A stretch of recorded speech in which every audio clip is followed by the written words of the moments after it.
In this video, I'm going to walk you through ContAInment, a medium difficulty challenge room on TryHackMe. Here I am in the containment room on TryHackMe, which is part of the AI Fundamentals Learning Module, which is a part of the AI Security Learning Path. As you can see, this is a challenge room. Your mission: you are a security analyst at West Tech, a classified defense and R&D contractor. Early this morning, internal monitoring systems flagged unusual network activity originating from the workstation of senior researcher Olivia Deere. Upon accessing the machine, a ransom note was discovered on the desktop suggesting that sensitive project data had been exfiltrated and encrypted. Your job is to investigate the incident, identify how the attacker gained access, trace their actions, recover any stolen data, and neutralize the threat.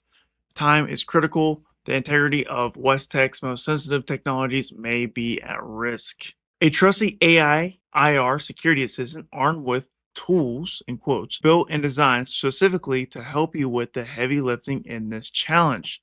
They don't need to be manually triggered by yourself.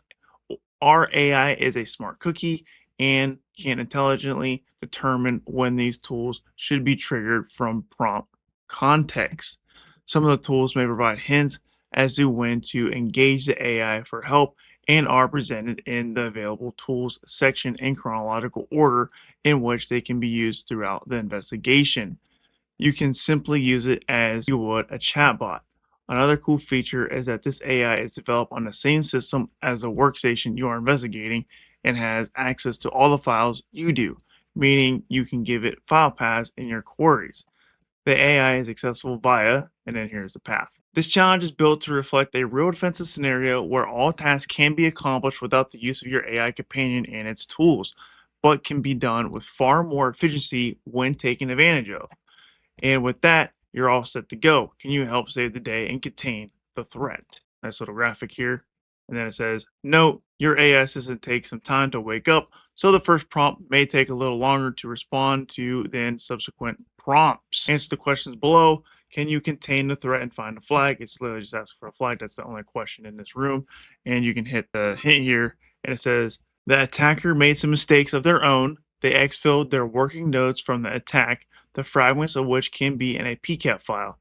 This contains the key, in all caps, to retrieving the encrypted files. If you're getting value out of this video so far, do me a small favor and like this video and subscribe for more cybersecurity content.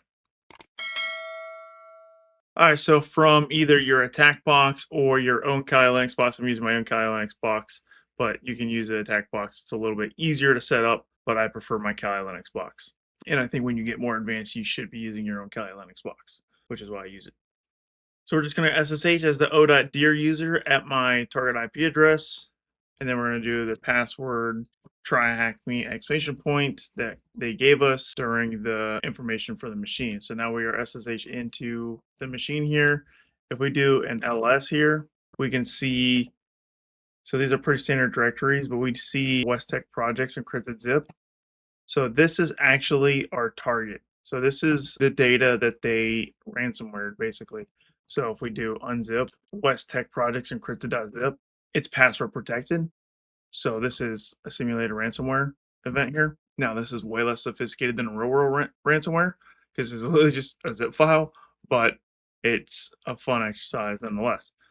We don't know the password, so we're just going to go ahead and cancel that. We are going to get the password by the end of this video, and I want to show you how to do that. So the first thing that I noticed when I came in here was on the desktop, because if you go back to the reading, there was a ransomware note on the desktop that makes you want to change directory to the desktop here, do an ls, and we can see a file pwned.txt. So if we do a cat pwned.txt, we have name Oliver Deere, date, so we have date of birth here, email, we got an address, phone number, employee ID, a salary for Oliver Deere, medical information.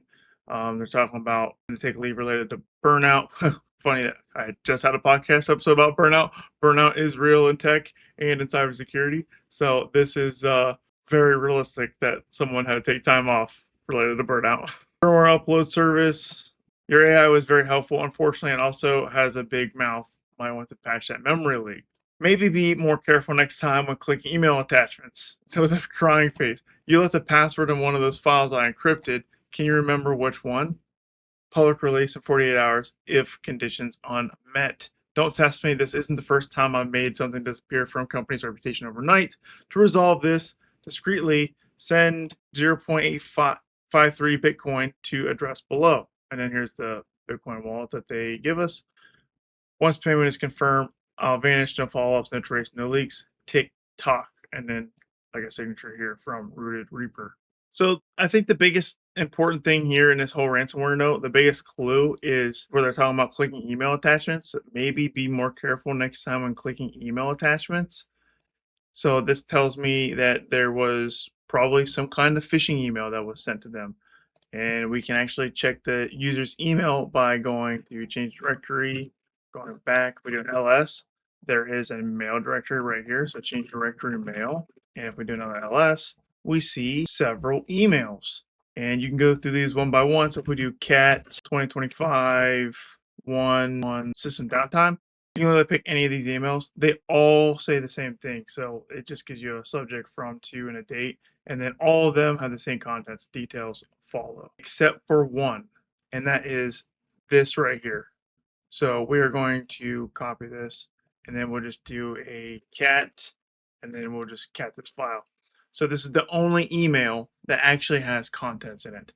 And you can see it says, "Dear oh dear." That's funny. "Dear oh dear, please review the attached invoice for last quarter procurement activity. Failure to respond in 24 hours will result in service suspension. Attachment invoice payload.scr." So this is pretty obviously a phishing email. You could use your AI assistant to figure that out, but this is, in my opinion, pretty obvious for a couple of reasons. One, like we see it says payload, looks malicious just by seeing that. And then they're using time sensitivity here. Failure to respond in 24 hours result in service suspension. So that's a common phishing tactic. So because this is a very suspicious looking email, it's makes sense to check out what this file is. Since this is an attachment, it makes sense that if the user did download this, it would go in their downloads folder. So if we do change directory, go back, we do ls. So we got our downloads folder here. So change directory into downloads, do ls here, and lo and behold, there is that file, invoice payload.scr. So let's do a cat invoice payload scr. So this file is clearly malicious. So this file is pretending to be an invoice viewer, but it's actually a payload dropper. When executed, it creates a hidden directory in the temp.westproc. So right here, so it's creating a temporary directory, temp westproc, and it writes a second hidden script called sync.sh right here, and then makes it executable and runs it in the background. That hidden script launches a reverse shell back to 10.0.0.42. So right here, it's doing a reverse shell back to the attacker's machine over port 443, giving the attacker an interactive command shell access to Oliver Deer's workstation. The fake corrupted file error, so that's this right here, at the end is there to make the victim think the attachment simply failed to open while the malicious process continues running silently in the background. And then the last piece of information we really need is in the documents directory. So if we change directory into documents here, we do ls, we can see pcat dumps. So we'll change directory into pcat dumps. We do ls into here, and there is 4 more directories. And if we change directory into any of these, we can see that each of these has 10 PCAPs. And if you open up a web browser and you navigate to where the room tells you to go to, which is the target IP address :7860, and I guess you can do light theme. Can we turn off the light theme? Yeah, I don't even know why that's called a light theme. It's like light gray. So whatever one you want to use, but it's the same tool nonetheless. So we have our West Tech IR Assistant. West Tech IR Assistant used to help respond to incidents. Available tools: phishing email detector, PCAP file reassembler, Liberty Prime, and then we got example prompts. Can you search the files in this directory? Can you summarize what is covered in this path? Create a file path to whatever. So this chatbot is very bad, guys. I mean, I didn't even solve this with this chatbot. I actually use ChatGPT because this is that bad. I ended up breaking this chatbot because if we go back to our PCAPs here, I basically told it to look at all the PCAPs because there's 10 in each directory and there's 4 directories, so 40 PCAPs. And when I told it to scan 40 PCAPs, it literally died. And ChatGPT really came in clutch here. What I did end up doing is I just secure copied all of these PCAPs into my machine. So if we come over here and we go to open folder here, so I got PCAP dumps.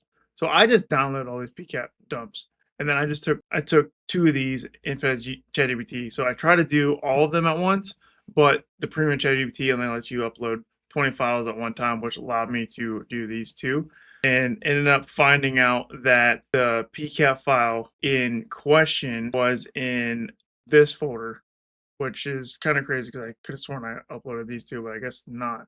But the PCAP session was 4444. So this one right here. And we can do this manually, but essentially ChatGPT found this. And the other reason why I was able to find it was because ChatGPT could search through 20 documents at one time. Now, this chatbot might not be able to do 20 documents at one time. So we're just going to be gentle with it.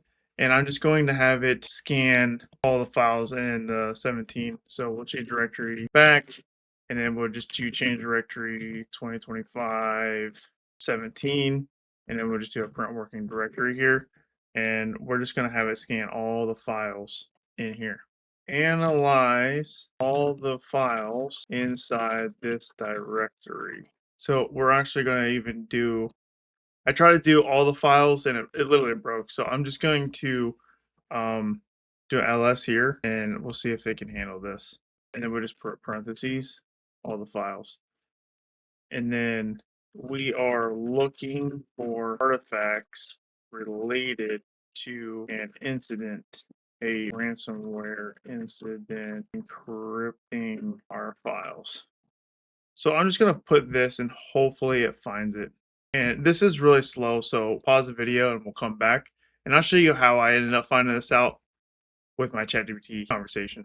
All right, so here's my ChatGPT conversation. This is how I solved this lab.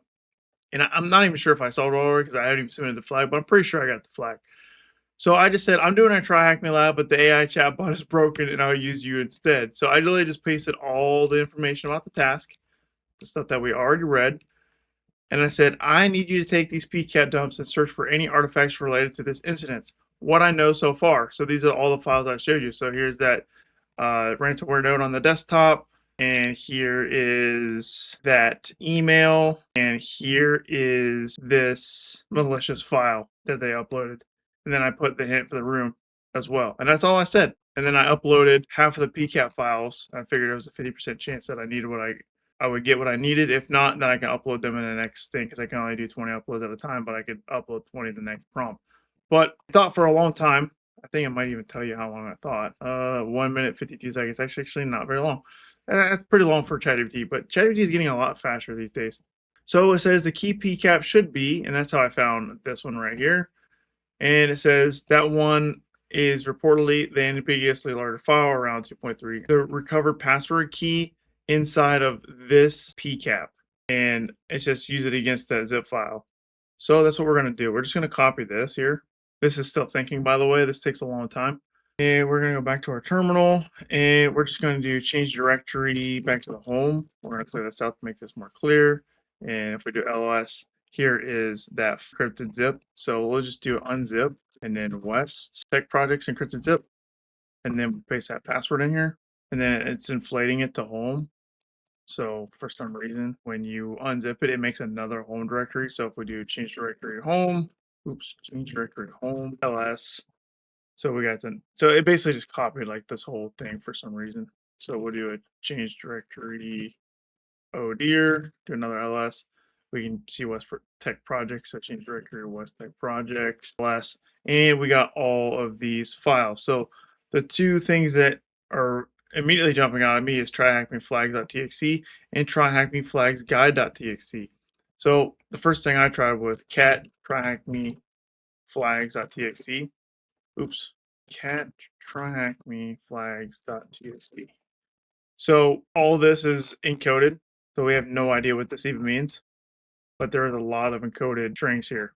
So as soon as I saw that, I'm like, okay, I'm not going to get anything out of here. So let's do another ls. Let's check tryhackmeflags guide because it's probably going to give me a little hint on what to do next. So change directory, oh, not cat tryhackmeflag guide.txt. So it says congrats. You successfully decrypted the encrypted archive from WestTech, the experimental FEV logs, Vault-Tec, nice Fallout reference there, Alliance drafts, I can't scroll down for some reason, and prototype weapons design are now secured. Your decisive actions have ensured the threat was contained. Now what? Inside the directory, you'll find a file called tryhackmeflags.txt. This file contains 500 base64 encoded strings. When decoded, each string becomes tryhackme style flag. TryHackMe N1, N2, N3, N4, N5 as an example. Each flag is exactly 5 comma separated numbers between 10 and 99, but only one of them is real. The true flag is one with exactly 3 prime numbers and its contents. Not for counting prime numbers across 500 entries. Your AI assistant is ready. Ask your AI friend for some help. It should engage Liberty Prime to do the job for you. Another Fallout reference. I don't know why I didn't realize it the first time I did this, but seeing it on recording is funny. Liberty Prime, let's go. So back over to ChatGPT here. So I just fed it that data. So those 2 files that I just uncovered, that's in this pasted text right here. I think if we just look at this, yeah. So this is what I pasted in here. It's just the instructions plus the strings. So I had all the information I needed here. So you can find it here. There's instructions. So that's all that was. And it essentially said the correct flag is this. So it figured it out for us. So ChatGPT was way faster at doing this than the AI chatbot that they give you. Let's go back to here. Let's minimize this. Is this even done yet? The files in the directory have been already reconstructed using the PCAP reassembler tool, which reconstructs exfiltrated data from the PCAP files to analyze for ransomware impacts. You can proceed with the reconstructions. If you already have the necessary files you need further analysis, please let me know. See, what does that even mean? Like, this is a really bad assistant, honestly. Like, this is just really bad. And that's why I use ChatGPT for this, guys. And if you can't get this IR assistant thing to work, well, there's another AI that will work, and that's ChatGPT. But that's how I figured it out, guys. Because, like I said, I ended up breaking this chatbot like 2 or 3 times, and I was frustrated. I had to go to ChatGPT. This is still not even helpful. Like, this is not helpful at all, which is why I had to go to ChatGPT. So we'll go back over to our TryHackMe dashboard here, and we'll just submit this flag. And that's correct. I don't know if you want to consider that cheating, guys, but that AI chatbot that they give you didn't work for me. If it didn't work for you and you clicked this video and you needed help getting through this room because it wouldn't work for you, you're not alone because it didn't work for me either. And that's why I wanted to make this tutorial, because I couldn't get that IR system to work. I fiddled around with it, and not only did it not work, it kept breaking, but it's incredibly slow. ChatGPT did the job so much faster. Like I said, it thought for like a minute, 30 seconds, easy mode. So there you have it. That's how you complete containment. At least that's how I completed containment. If you enjoyed this video, then you would absolutely love my TryHackMe playlist, where I'll walk through other TryHackMe rooms, and I'll be continuously adding to this playlist as I do more TryHackMe challenges. However, if you're feeling a bit more bold or need something a little higher in the difficulty, then you need to check out my Hack the Box playlist. Both these playlists have technical, hands-on demonstrations for various cybersecurity challenges. Thank you so much for watching, and I'll see you in the next video.